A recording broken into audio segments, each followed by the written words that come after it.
세례받는 분들 중에 종종, 대부분은 아닌데 종종 내가 정말 세례를 받아도 되는가 이렇게 고민하시는 분들이 좀 계시다 그래요. 그래서 어떤 말씀을 전할까 고민하다가 여러분들이 왜 안심하고 세례를 받으셔도 되는지 성경적인 좀 근거를 말씀드려야 되겠다 이런 생각을 하게 되었습니다.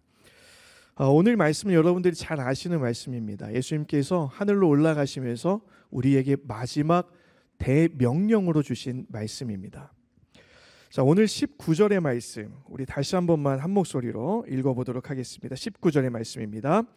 그러므로 너희는 가서 모든 민족을 제자로 삼아 아버지와 아들과 성령의 이름으로 세례를 베풀고.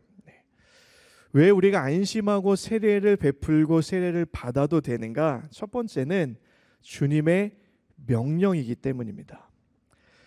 제자를 삼아서 세례를 베풀라, 이게 주님의 명령이라는 거죠. 복음서를 보면 예수님의 많은 명령들이 나오는데 그 가운데 우리를 향해서, 예수님의 제자들을 향해서 하신 명령들은 대부분 다 좋은 명령들이었습니다. 귀신을 쫓아내는 명령, 또 병을 고치는 명령, 또 죄를 용서하시는 명령, 작은 도시락을 가지고 5,000명에게 나눠주라고 하신 명령, 대부분의 예수님의 명령은 우리에게 다 좋은 것이었습니다. 예수님의 명령에 한 가지 특징이 있는데 그것은 예수님의 명령에 우리의 순종까지 더해지면 놀라운 일들이 벌어졌다는 거죠. 그 한 예로 요한복음 2장에 보면 예수님께서 가나 혼인잔치에서 물을 포도주로 만드신 기적, 표적의 사건이 나옵니다. 소개되고 있습니다. 결혼식 피로연 중에 포도주가 떨어진 거예요. 포도주가 떨어졌다는 것은 그 당시에서는 그만 이제 결혼식 피로연을 멈춰야 되는 상황입니다. 또 며칠을 걸려서 결혼식에 참석한 많은 사람들에게 불쾌함을 주는 좋지 못한 일이었습니다. 근데 이 상황 속에서 예수님께서 그 집의 종들에게 명령하시죠. 돌 항아리에 물을 채우라 이렇게 명령하십니다. 하인들이 그대로 순종합니다. 그랬더니 예수님께서 곧바로 또 말씀하시죠. 떠서 갖다 줘라. 이 하인들이 이 말씀도 그대로 순종합니다. 그때 일어났던 변화는 이 물이 변해서 포도주가 된 이 포도주를 맛보고 모든 사람들이 다 환호성을 지르죠. 도대체 이런 포도주가 어디서 났느냐. 그래서 다시 기쁨의 축제가 이어지게 된다는 겁니다. 이 이야기에서 예수님은 명령하셨습니다. 하인들은 순종했죠. 그랬을 때 이 모든 일이 참여한 그 잔치에 참여한 모든 사람에게 기쁨으로 보답되고 나눠졌다는 겁니다. 예수님의 명령 그리고 누군가의 순종이 모든 사람의 기쁨이 된다. 사랑하는 여러분, 예수님께서 말씀하셨습니다. 세례를 베풀라. 그래서 오늘 우리는 세례를 베풀고 세례를 받기 위해 이 자리에 있습니다. 가장 좋은 것으로 우리에게 준비하신 주님께서 명령에 순종하는 우리 모두에게 기쁨과 우리가 경험하지 못한 놀라운 일들을 체험하게 하실 줄 믿습니다. 그래서 우리가 세례를 안심하고 받아도 되는 거죠. 자, 두 번째는 세례 교육을 이제 저도 하다 보면 많은 분들이 이런 말씀을 하세요. 아직 아는 게 없고 제가 믿음에 대해서 아직 잘 모르는데 세례를 받아도 됩니까? 이렇게 이제 되물으시는 분들이 계십니다. 근데 오늘 말씀에 보면 예수님께서 제자를 삼아서 세례를 줘라라고 하시는 이 모든 큰 한 문장을 문장 구조를 좀 살펴보면 하나의 주 동사와 세 개의 분사로 이루어져 있어요. 하나의 주 동사는 뭐냐면 제자 삼으라는 겁니다. 근데 세 개의 분사가 뭐냐? 가라, 세례를 베풀라, 가르치라입니다. 그러니까 제자를 삼는데 일단 가고 세례를 베풀고 가르치라는 거예요. 근데 이 순서가 참 재밌습니다. 다 알고 다 교육받고 훈련받은 다음에 세례를 받는 게 아니라 가서 먼저 세례를 베풀고 그 다음 훈련하고 가르치라는 거죠. 많은 세례자들이 내가 세례를 받아도 되는가? 여러분 안심하고 세례를 받으셔도 됩니다. 왜냐하면 세례가 여러분들이 예수님의 제자가 되는 첫 시작이기 때문에 그래요. 마침이 아니라 시작이기 때문에 그렇습니다. 사도행전 2장에 보면 베드로의 설교를 듣고 하루에 3,000명이 세례를 받은 사건이 나와요.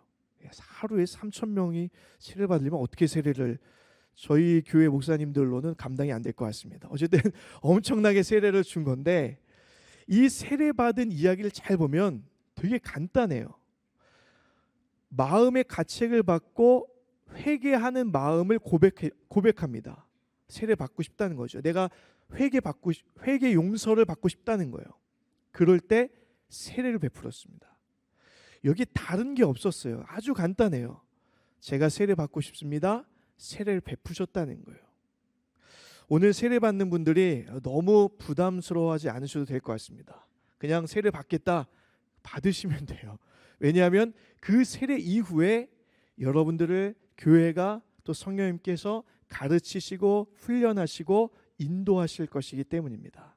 그러니까 한마디로 말하면 세례 받는 사람에게 특별한 주님의 인도하심이 시작된다는 거죠. 여러분 기대하는 마음으로, 기쁜 마음으로 세례 받으시기를 축복합니다. 네. 마지막 세 번째는 이제 세례를 진짜 우리가 기쁜 마음으로 받아들여야 되는 진짜 이유예요. 자, 우리 19절의 말씀을 다시 한번 읽어보도록 하겠습니다. 19절의 말씀입니다. 시작.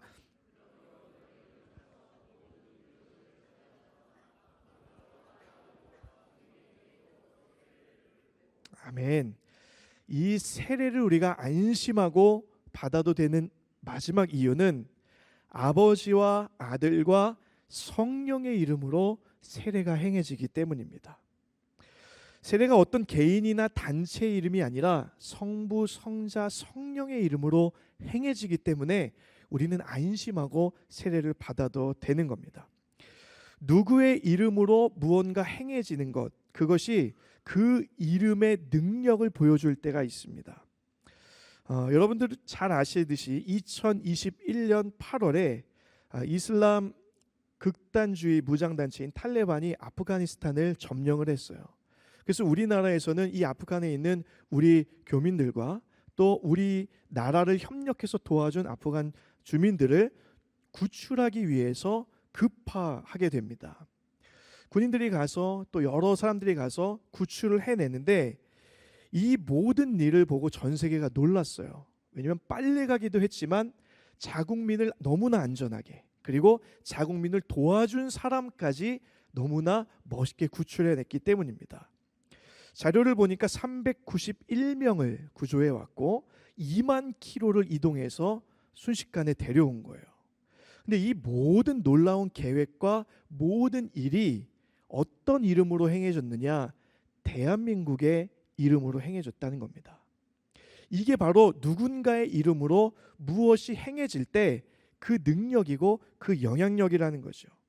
근데 오늘 말씀에 보면 예수님이 직접 말씀하셨습니다. 너희가 세례를 베푸는데 누구 이름으로 하면 되느냐?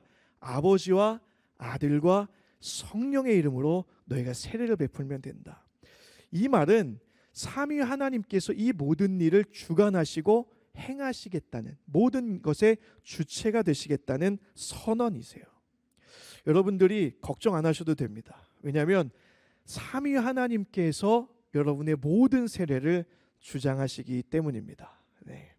그러면 이 삼위 하나님은 어떤 분인가 짧게 설명드리고 말씀을 마치려고 합니다. 먼저 세례를 베푸는 하나님 아버지는 창조주십니다. 모든 것을 창조하신 분이세요. 말씀으로 없는 것에서 모든 있는 것을 창조하신 유일하신 하나님이십니다.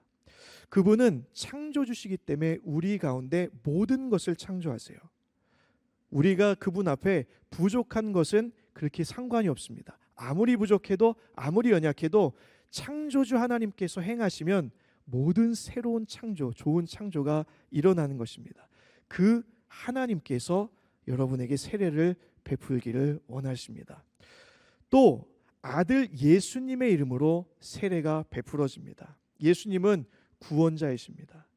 우리가 태어날 때부터 오염된 우리, 죄로 죽을 수밖에 없는 우리를 십자가의 죽으심으로 대신 영원한 살 길을 주신 분이 예수님입니다. 그분의 이름으로 세례가 행해진다는 것은 그 십자가의 보혈의 능력이 여러분들의 삶 가운데 흘러 들어간다는 뜻입니다. 그러니까 여러분 안심하고 예수님의 이름으로 세례 받으시기를 축복합니다. 마지막으로는 성령님의 이름으로 우리가 세례를 받습니다. 성령님은 우리를 도우시는 분이신데 어디까지 도우시는가? 우리 인간은 몸과 혼과 육으로 되어 있습니다. 근데 몸은 몸이죠. 혼은 우리가 인식할 수 있는 부분까지가 혼입니다. 근데 영은 우리에게 많은 것을 영향을 끼치지만 우리가 느껴질 수가 없어요. 여러분 이 가운데 영이 충만한 걸 막 몸으로 느끼시는 분 계세요? 없으시죠? 영적인 부분은, 이 영의 부분은 우리가 어떻게 감지할 수가 없습니다. 그런데 가장 중요한 부분이에요. 성령님께서 인도하시는 부분이 바로 이 부분까지입니다. 그러니까 세례 받을 때 내 마음에 느껴지는 게 없는 것 같아도 그것과 상관없이 성령님은 우리를 가장 주님 가까이로 인도하신다는 거예요. 얼마나 감사한 일인지 모릅니다. 말씀을 마무리하면서 오늘 이 자리에서 주님의 명령에 따라서 세례가 베풀어집니다. 그것도 아버지와 아들과 성령의 이름으로 세례가 베풀어집니다. 우리가 이 일을 함께 목도할 때에 오늘 말씀 끝에 있는 세상 끝날까지 내가 너와 항상 함께하리라. 이 말씀이 세례를 통해서 세례 받는 이나 세례 베푸는 이나 참여하는 모든 중보자들의 삶 가운데 예수님의 함께하심이 경험되는 저와 여러분의 모든 삶이 되기를 예수님의 이름으로 축원합니다. 기도하겠습니다. 사랑의 하나님, 주님의 명령에 따라 세례를 베풀고자 합니다. 이 자리에 임재하여 주셔서 주의 이름으로 세례가 베풀어질 때 하나님의 능력과 하나님의 임재와 하나님의 변화와 하나님의 구원이 이 자리에서 풍성하게 베풀어질 수 있도록 인도하여 주시옵소서. 집례하시는 담임 목사님에게 성령의 기름을 부어주시고 모든 진행 가운데에 목사님을 통해서 성령의 역사가 우리 가운데 나타나게 인도하여 주시옵소서. 예수님의 이름으로 기도하옵나이다. 아멘.